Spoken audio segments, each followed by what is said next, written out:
1, 2, 3, let's go. Wednesday afternoon, hoping you will tune into our show.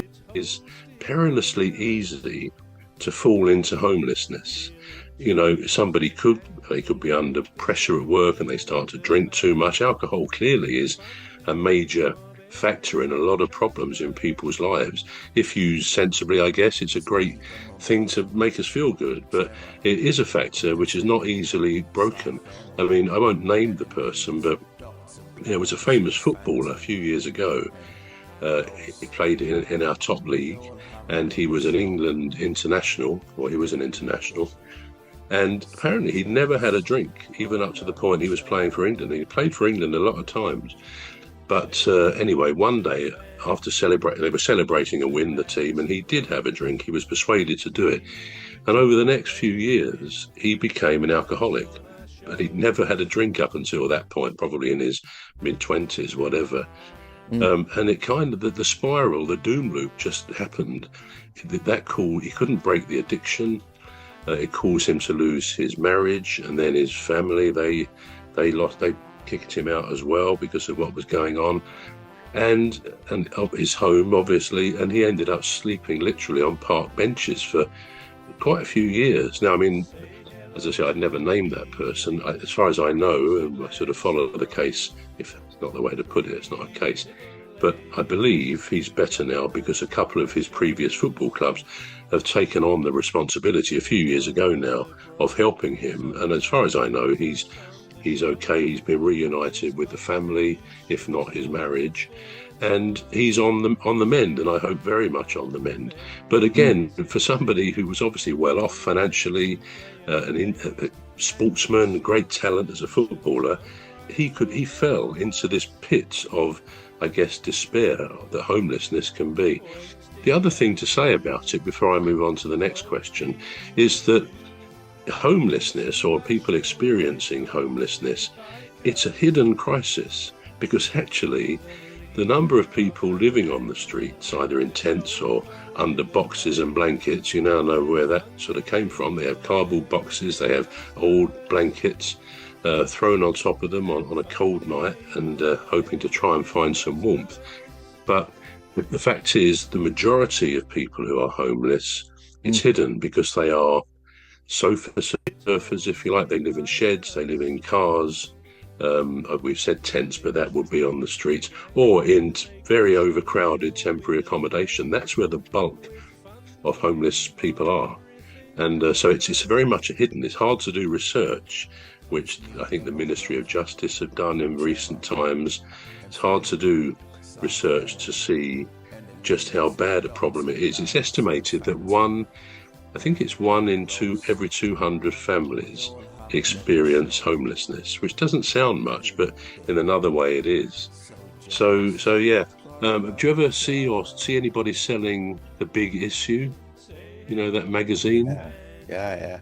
So The Big Issue, when I used to live in London, I used to see people selling The Big Issue. And at first I thought, why are they selling The Big Issue?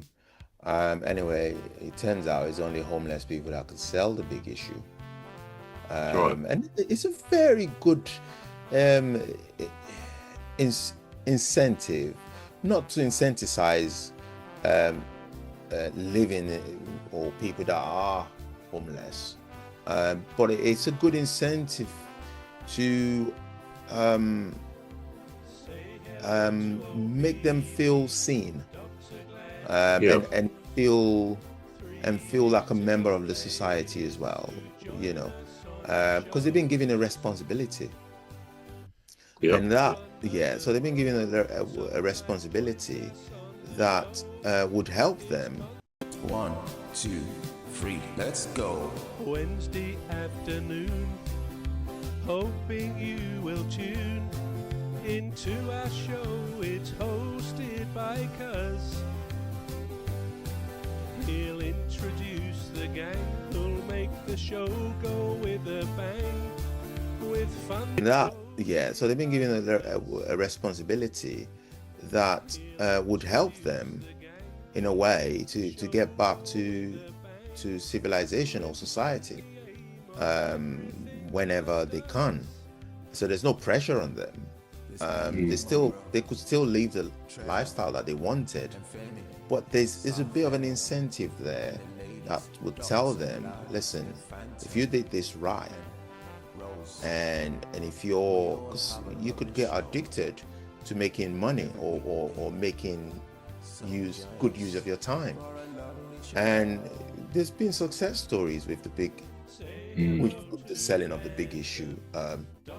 There are people that have been able to successfully come out of the predicament of finding themselves on the street, and then be able to make good use of their, because with that you're recognized as being homeless, because you have to pass the criteria to then be allowed to sell the big issue. Not just anybody can sell the big issue. So that then sort of placed them in a good place mentally. Yeah. And if people are wanting to help, the people know that these people are genuine. Because anybody could claim to be, in dire strait or in need of financial help. But anybody that is selling the big issue, automatically that person has passed through some rigorous checks to then be allowed to then be allowed to sell it.